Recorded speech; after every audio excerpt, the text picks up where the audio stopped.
Hello everyone, welcome to lecture 2 of molecular basis of inheritance.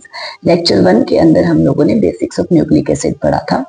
आज हम double helical model of DNA या 3D model of DNA पढ़ेंगे, which was given by Watson and Crick. अगर हम इसके basics पे, इसकी डिटेल्स पे जाएं तो सबसे पहले बात करते हैं एरविन चार्गफ की। Erwin Chargaff studied base composition of DNA.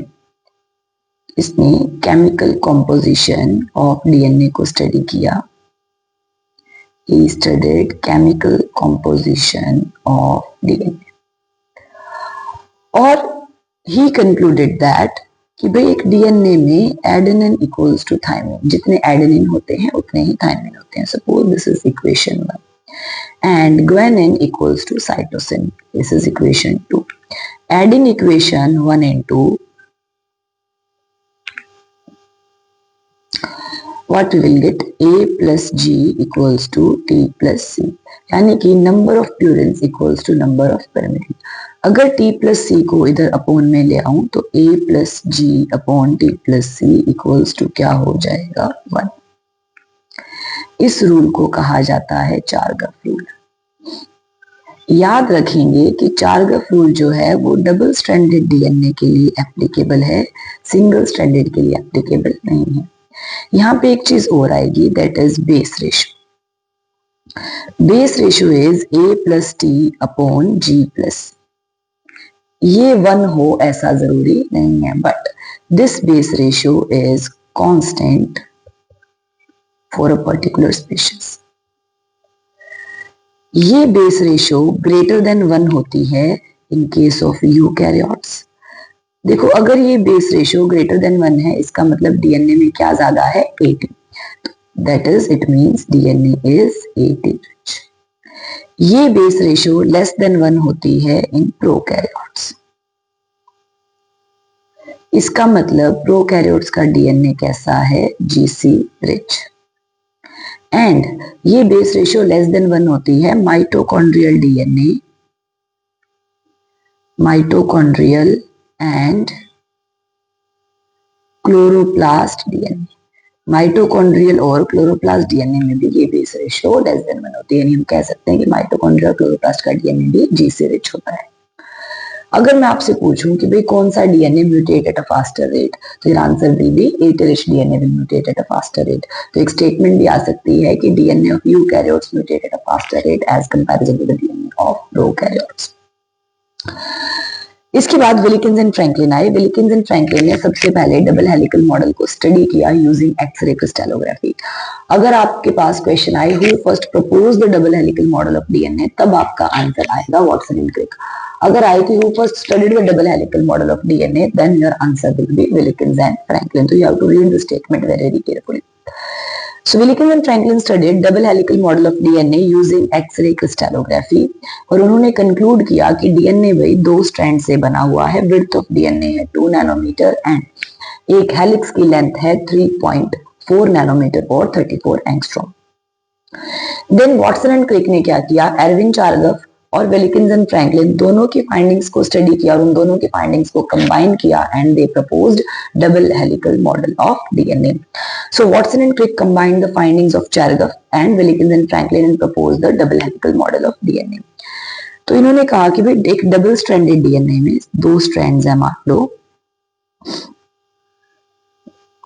5 prime to 3 prime, 3 prime to 5 prime. So both the strands are anti-parallel to each other. Width of DNA constant है, that is 20 angstrom और 2 nanometer.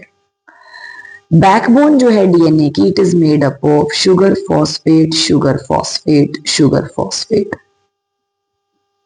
sugar phosphate, sugar phosphate, sugar phosphate. Right, and the core of DNA is made up of nitrogenous bases. ये point आपको ध्यान रखना है। Backbone of DNA is made up of sugar phosphate, sugar phosphate. Core of DNA is made up of nitrogenous bases. एक helix की length होती है 34 angstrom और we can say 3.4 nanometer is the length of one helix. एक helix की length है कितनी 34 angstrom और एक हेलिक्स में बेस पेयर्स कितने हैं 10 बेस पेयर्स। इसका मतलब डिस्टेंस बिटवीन बेस पेयर्स क्या आ जाएगा 3.4 angstrom. Distance between base pair equals to 3.4 angstrom. आपको एक फॉर्मूला यहाँ पे लिखवाती हूँ कि length of DNA equals to number of base pairs into distance between base pairs। इस फॉर्मूला से आपके पास लेंथ ऑफ डीएनए आ जाएगी। अगर आपको देखो कुछ भी ना दिया हो क्वेश्चन में तो आपको डिस्टेंस बिटवीन बेस पेयर्स आपको हमेशा क्या रखना है, चाहे मेंशन अगर क्वेश्चन में ना हो तो डिस्टेंस बिटवीन बेस पेयर आप लिखोगे 3.4 एंगस्ट्रॉम। बाकी दोनों वेरिएबल्स में से एक चीज आपको दी होगी और एक चीज आपको कैलकुलेट करनी होगी।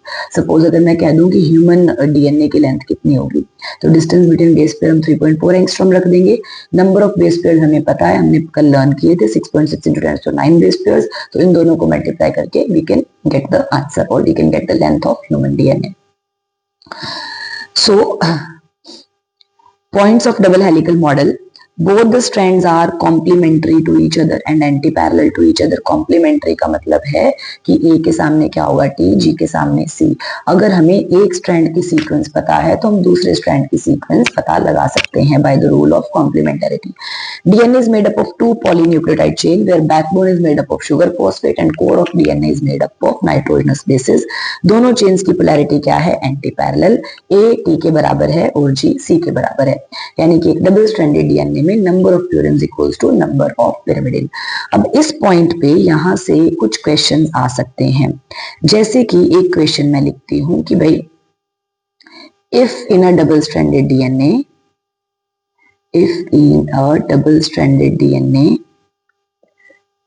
adenine is 10%, what proportion of guanine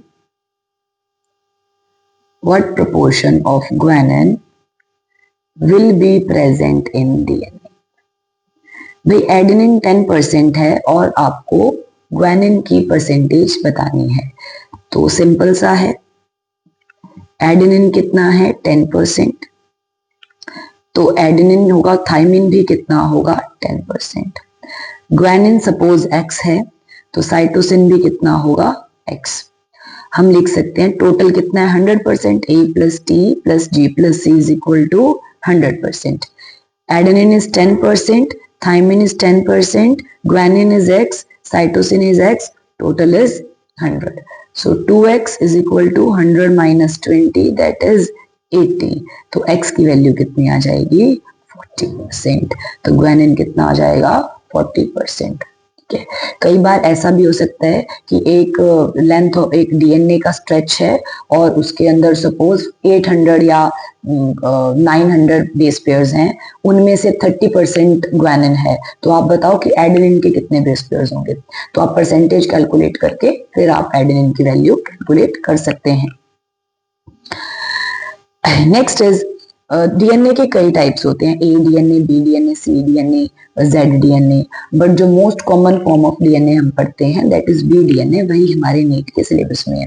यहाँ पे थोड़ा सा हम ये देख सकते हैं कि सभी डीएनए की ओरिएंटेशन राइट हैंडेड होती है, इकलौता जेड डीएनए ऐसा है जिसकी ओरिएंटेशन लेफ्ट हैंडेड है, बाकी इसकी डिटेल्स हमें पढ़ने की जरूरत नहीं है।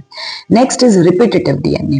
रिपीटेटिव डीएनए क्या होता है कि भाई एक डीएनए का वो एरिया जो सेम बेस पेयर से रिपीट हो रहा है, सपोज एक कोई सेगमेंट है उसमें 80,000 टाइम रिपीट हो रहा है, तो वो स्ट्रेच क्या हो जाएगा, वो स्ट्रेच हो जाएगा रिपीटेटिव डीएनए। तो repetitive DNA is part of DNA which contains same sequence। Same sequence जो है वो बार बार रिपीट हो रही है, more than once in a genome। Palindromic sequence. Palindromic sequence क्या होता है, ऐसे नाम या ऐसे सीक्वेंस जो दोनों साइड से सेम रीड हो, जैसे कि मैडम, MADAM। अगर आप ऐसे पढ़ रहे हैं तो भी मैडम पढ़ा जाएगा, ऐसे पढ़ रहे हैं तो भी मैडम ही पढ़ा जाएगा। One more example is Malayalam.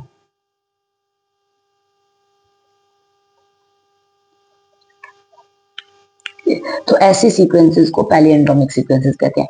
DNA के रिस्पेक्ट में हम क्या बोलेंगे कि भाई बेस सीक्वेंस जो है वो 5 प्राइम टू 3 प्राइम या दूसरे स्ट्रैंड का 5 prime to 3 prime same read हो, तो that is the palindromic sequence. तो base sequence which reads the same on both strands either in 5 prime और in 3 prime to 5 prime direction.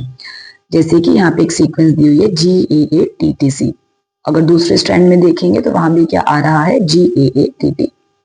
C पैलिएंड्रोमिक sequences को recognise करती है एक special enzyme जिसका नाम है रेस्ट्रिक्शन एंडोन्यूक्लियेज। इसकी सिग्निफिकेंस क्या है ये हम लोग पढ़ेंगे बायोटेक्नोलॉजी के चैप्टर के अंदर।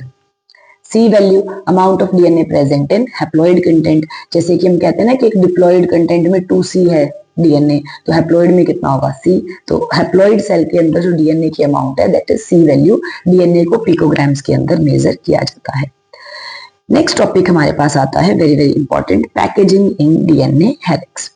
पैकेजिंग इन डीएनए हेलिक्स में सबसे पहले हम यूकैरियोट्स की बात करते हैं।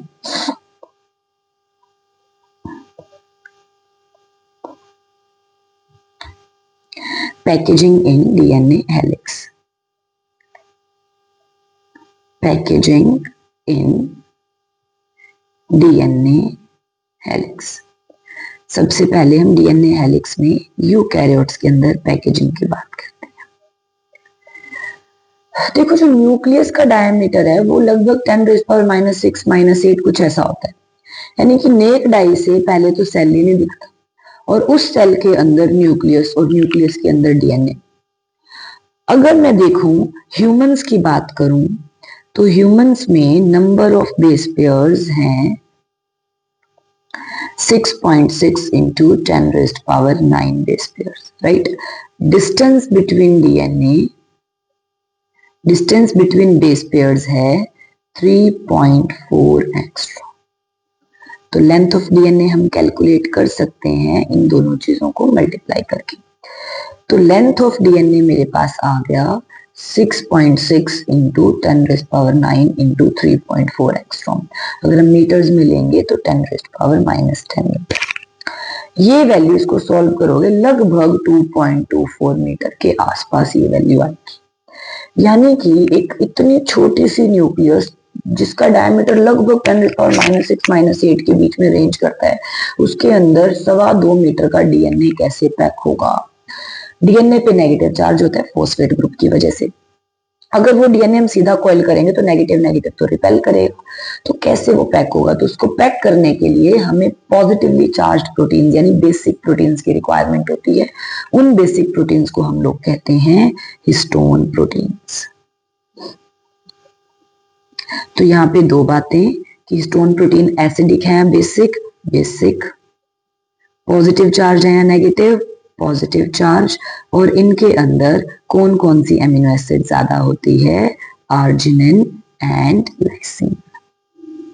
तो histone proteins are arginine and lysine rich.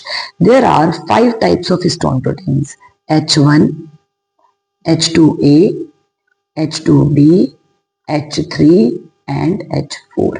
ये 5 types of proteins हैं जो पैकेजिंग में हेल्प कर रहे हैं हिस्टोन प्रोटीन्स।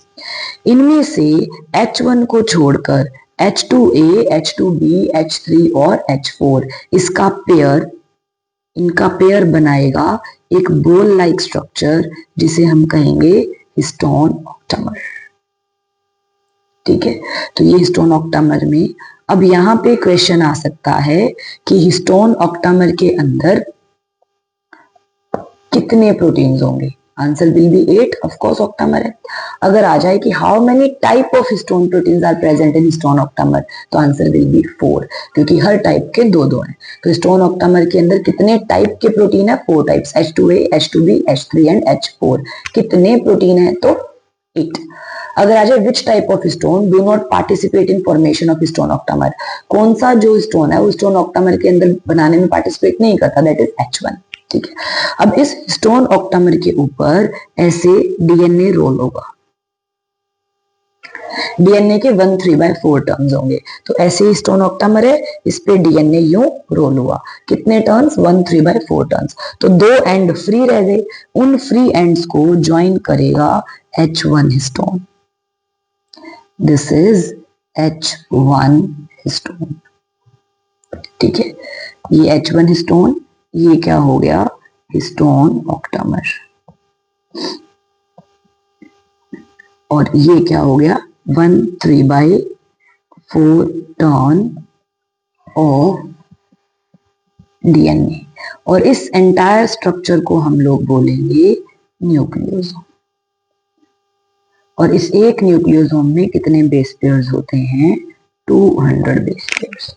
तो होमवर्क क्या है, आपको चैट बॉक्स में कमेंट करना है या नेक्स्ट क्लास में आपको बताना है कि how many nucleosomes will be present in human cell. Human cell में कितने न्यूक्लियोसोम प्रेजेंट होंगे।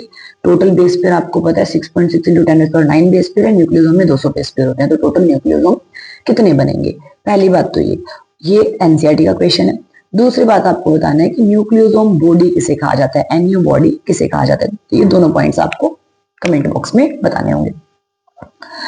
ठीक है, फिर हमारे पास यहाँ आता है ये 2 सक्सेसिव न्यूक्लियोसोम्स, इनको जोड़ा जाता है किसकी मदद से, लिंकर डीएनए की मदद से। तो 2 successive nucleosomes are joined together with the help of linker DNA. So this is about the nucleosome.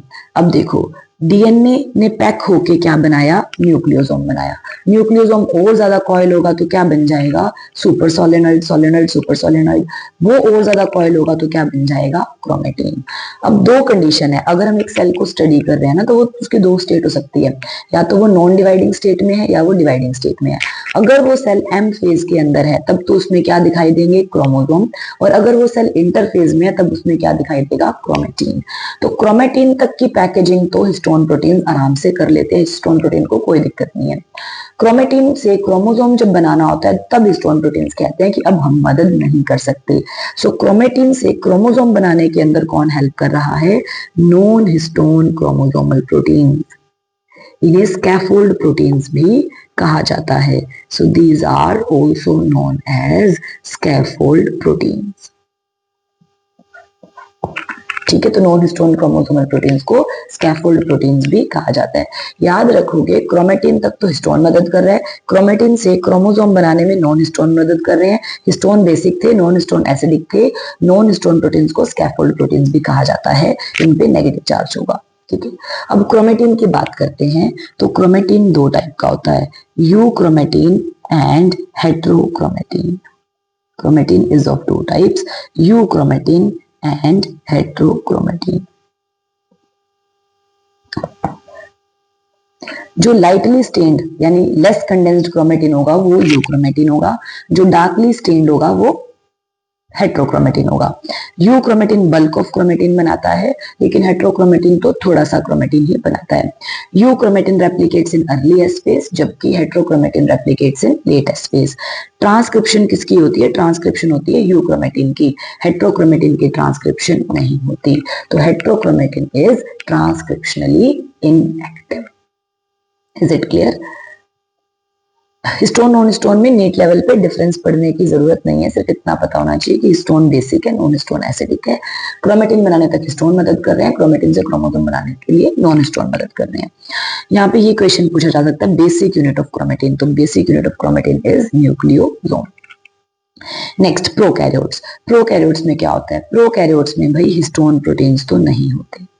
अब हिस्टोन प्रोटीन नहीं होते तो प्रोकैरियोट्स में न्यूक्लियोसोम तो नहीं बनता। ई कोलाई की बात करें, ई कोलाई में नंबर ऑफ बेस पेयर्स है 4.6 × 10⁶ बेस पेयर, और इसके डीएनए की लेंथ लगभग 1.3 to 1.5 मिलीमीटर रहती है।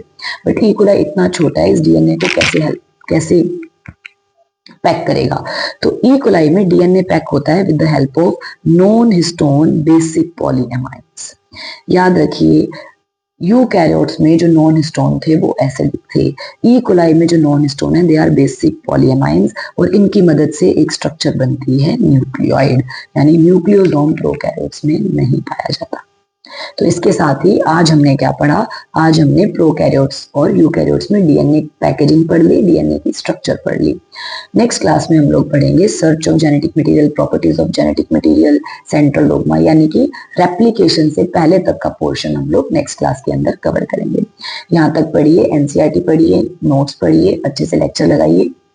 और जो भी आपके डाउट्स हैं वो आप कमेंट सेक्शन के अंदर लिखिए। Thank you, stay tune for next part.